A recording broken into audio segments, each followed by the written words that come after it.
Let's start active voice change into passive voice. आइए देखते हैं कि एक्टिव वॉइस को पैसिव वॉइस में कैसे परिवर्तन करते हैं। तो जैसा कि मैंने आपको बताया था कि एक्टिव वॉइस आपके 12 टेंसेस के बनते हैं, जबकि पैसिव वॉइस कितने टेंसेस के बनते हैं? 8 टेंसेस के। तो 4 के नहीं बनते, तो कौन कौन से हैं? तो आप ये देख लीजिए, present perfect continuous, past perfect continuous, future perfect continuous और फ्यूचर कॉन्टिन्यूअस। इन 4 के नहीं बनते हैं, बाकी जो बचे उनके एक्टिव से पैसिव बनते हैं। महत्वपूर्ण बात यह है कि जब कभी हम एक्टिव से पैसिव वॉइस में परिवर्तन करते हैं तो हमारी जो वर्ब है वह होनी चाहिए ट्रांजिटिव वर्ब। तो अब हमारे कितने टेंस बच गए हैं? 8 टेंस बचे हैं। तो आइए जो है शुरू करते हैं। पहला टेंस आपका कौन सा है? तो पहला टेंस है आपका सिंपल प्रेजेंट। सिंपल प्रेजेंट, इसको हम दूसरे नाम से भी जानते हैं। दूसरा नाम क्या है इसका? प्रेजेंट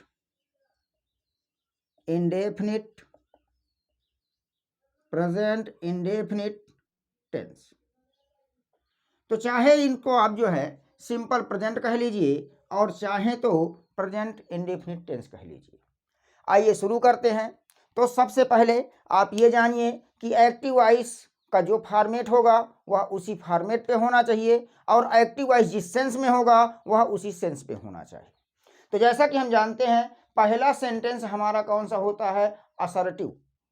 असर्टिव सेंटेंस का प्रारंभ यदि देखा जाए तो सब्जेक्ट से होता है और अंत कहाँ से होता है? फुल स्टॉप से होता है। यहाँ पर इस सेंटेंस में क्या होता है कि बात को स्वीकार या अस्वीकार किया जाता है। तो अतः हम कह सकते हैं कि इसके जो भाव निकलेंगे वो कितने भाव निकलेंगे? 2। एक सकारात्मक और दूसरा नकारात्मक। जो सकारात्मक होता है उसे हम कहते हैं अफर्मेटिव। Affirmative sentence. तो आइए हम लोग सबसे पहले सिंपल प्रेजेंट या प्रेजेंट इंडेफिनिट टेंस के अफर्मेटिव सेंटेंस का वॉइस चेंज करते हैं कि इसका वॉइस कैसे चेंज किया जाएगा। तो आइए देख लेते हैं। तो इसको हम स्ट्रक्चरल वे पे समझेंगे कि कैसे हमें एक्टिव वॉइस में हमें क्या क्या मिल जाए और पैसिव वॉइस इसका हम कैसे बनाएंगे। तो चलिए देखते हैं। आपके सामने सपोज दैट एक्टिव वॉइस आया हुआ है। ये एक्टिव वॉइस में क्या आया होगा?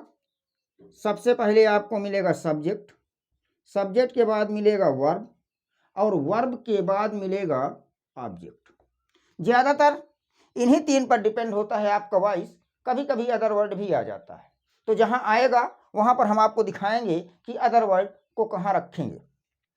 अब यहां पर तो हम जैसा कि हम यहाँ पर एक महत्वपूर्ण बात आ गई कि प्रेजेंट इंडेफिनिट टेंस के अफर्मेटिव सेंटेंस में किसी भी प्रकार की ऑक्सिलरी वर्ब का प्रयोग नहीं किया जाता है।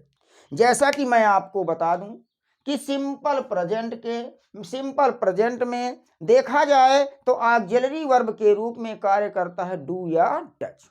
अगर सब्जेक्ट सिंगुलर नंबर है तो डज का प्रयोग करते हैं, प्लूरल नंबर है तो डू का प्रयोग करते हैं। लेकिन ये जो डू या डज ऑक्सिलरी वर्ब हैं इनका प्रयोग किया जाता है इंट्रोगेटिव सेंटेंस में, निगेटिव सेंटेंस में, बट अफर्मेटिव सेंटेंस में नहीं किया जाता है। तो जब अफर्मेटिव सेंटेंस में नहीं किया जाता है तो फिर यहाँ पर सब्जेक्ट आएगा, सब्जेक्ट के बाद वर्ब आएगी, वर्ब के बाद ऑब्जेक्ट आएगा और इस वर्ब के रूप में आएगा only main verb.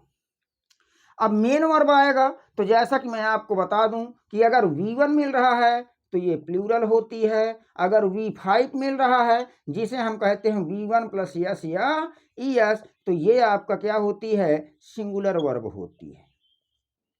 V1 plural होता है, V5 V1 या में यस या ES जोड़ते हैं तो V5 बनता है और V5 आपका क्या होता है? सिंगुलर वर्ब होती है।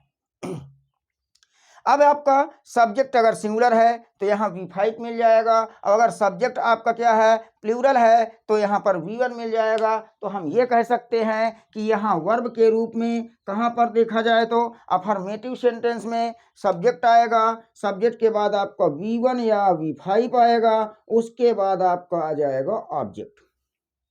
अब V1 या V5 आपके हैं क्या, वर्ब। V1 या V5 आपके क्या हैं, वर्ब हैं। अब आप ध्यान दीजिए, सब्जेक्ट खोज लीजिए, वर्ब खोज लीजिए, ऑब्जेक्ट खोज लीजिए, और अब इसको चेंज करिए पैसिव वॉइस।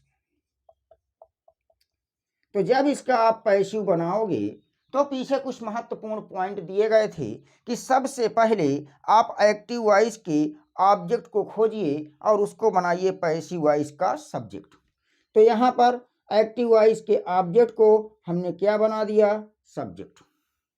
फिर सेकेंड पॉइंट में लिखाया गया था कि टेंस के अनुसार ही ऑक्सिलरी वर्ब का प्रयोग किया जाता है, जैसा कि एक्टिव वॉइस में ऑक्सिलरी वर्ब हो भी सकती है और नहीं भी हो सकती है, लेकिन पैसिव वॉइस में ऑक्सिलरी वर्ब का होना आवश्यक है। तो चलिए मैं आपको बता दूं कि सिंपल प्रेजेंट अर्थात प्रेजेंट इंडेफिनिट टेंस के पैसिव वॉइस में ऑक्सिलरी वर्ब के रूप में प्रयोग किया जाता है इज, एम, आर। क्या प्रयोग किया जाता है, इज, एम, आर प्रयोग किया जाता है ऑक्सिलरी वर्ब के रूप में। कहां पर प्रयोग किया जाता है, सिंपल प्रेजेंट टेंस में। तो चलिए हमने ऑब्जेक्ट को सब्जेक्ट बना दिया। इस समय हम सिंपल प्रेजेंट पढ़ रहे हैं और पैसिव वॉइस बनाएंगे। तो सेकेंड पॉइंट में यहाँ पर हम क्या ले आएंगे, ऑक्सिलरी वर्ब, और ऑक्सिलरी वर्ब के रूप में क्या आएगा, इज, एम, आर। जैसा कि यदि सब्जेक्ट आपका सिंगुलर नंबर में है तो इज लगा लेना, प्लूरल नंबर में है तो आर लगा लेना, आई आएगा तो एम लगा लेना। लेकिन किसके अनुसार, न्यू आप सब्जेक्ट के अनुसार। जब आप ऑब्जेक्ट को क्या बना लोगे, सब्जेक्ट, तो इस सब्जेक्ट का नंबर देख करके इनको लगाना। उसके बाद तीसरा पॉइंट आता है कि पैसिव वॉइस में हमेशा पास्ट पार्टिसिपल का प्रयोग किया जाता है। पास्ट पार्टिसिपल का मतलब होता है मेन वर्ब की थर्ड फॉर्म, अर्थात यहाँ पर V3 आ जाएगा। उसके बाद पॉइंट नंबर 4 में बताया गया कि सब्जेक्ट को क्या बना देते हैं, ऑब्जेक्ट। तो हमने सब्जेक्ट को क्या बना दिया, ऑब्जेक्ट बना दिया, और उसके पहले क्या लगा दिया, बाई।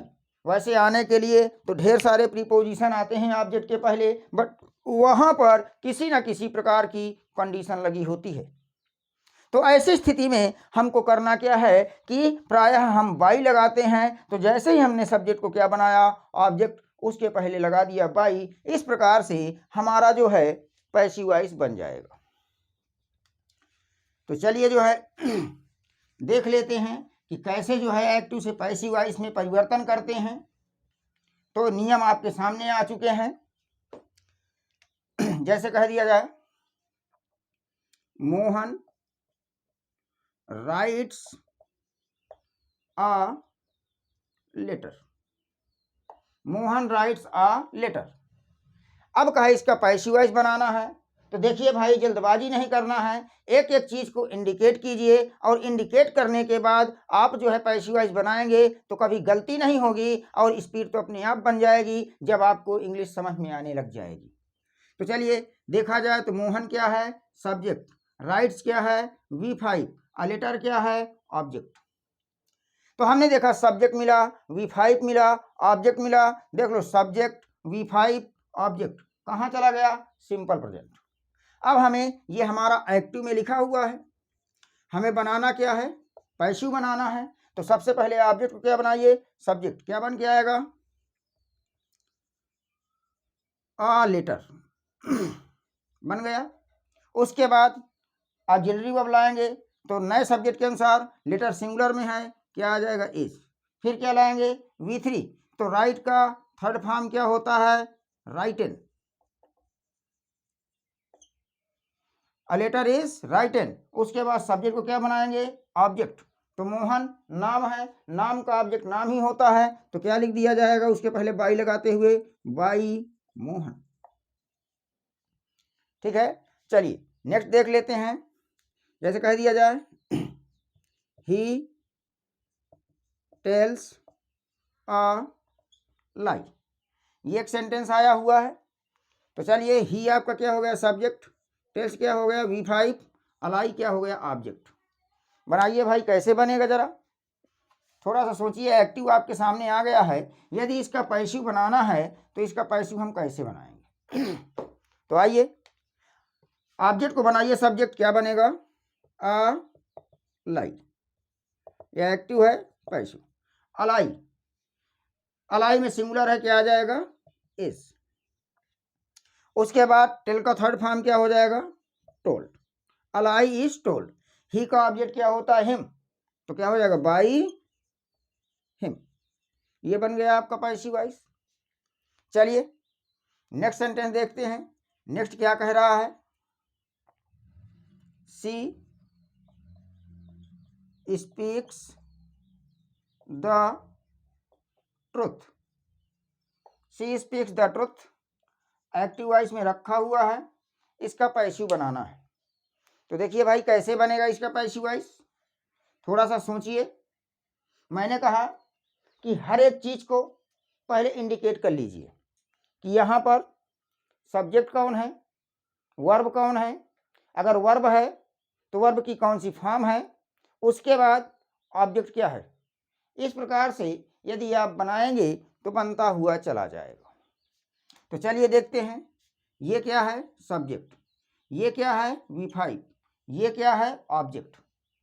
अब पैसिव बनाना है तो इसका जो है ऑब्जेक्ट को सब्जेक्ट बना लीजिए द ट्रुथ।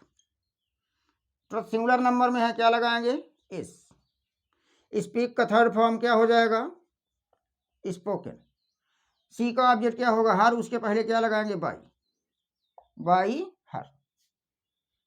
जैसे कह दिया जाए दे प्ले क्रिकेट, ये आया एक्टिव में है, कहा इसका पैसिव बनाइए। तो देखिए कैसे बनेगा इसका पैसिव वॉइस। ये आपका क्या है सब्जेक्ट, ये क्या है V1, ये क्या है ऑब्जेक्ट। जैसे ही हमको यहाँ पर वर्ब के रूप में केवल मेन वर्ब मिली हुई है तो हम ये कह सकते हैं कि ये जो हमारा सेंटेंस है वो जा रहा है सिंपल प्रेजेंट टेंस में। तो पैसिव वॉइस भी सिंपल प्रेजेंट टेंस में बनना चाहिए। तो ऑब्जेक्ट को बनाइए सब्जेक्ट क्रिकेट, सब्जेक्ट बन गया, सिंगुलर नंबर में आएगा एज। प्ले का V3 यूज करेंगे, प्लेड। दे का ऑब्जेक्ट देम होता है, उसके पहले बाई लगाएंगे तो क्या हो जाएगा बाई देम। तो इस तरह से आप लोग देख रहे हैं कुछ महत्वपूर्ण एक्टिव वॉइस से पैसिव वॉइस में परिवर्तन।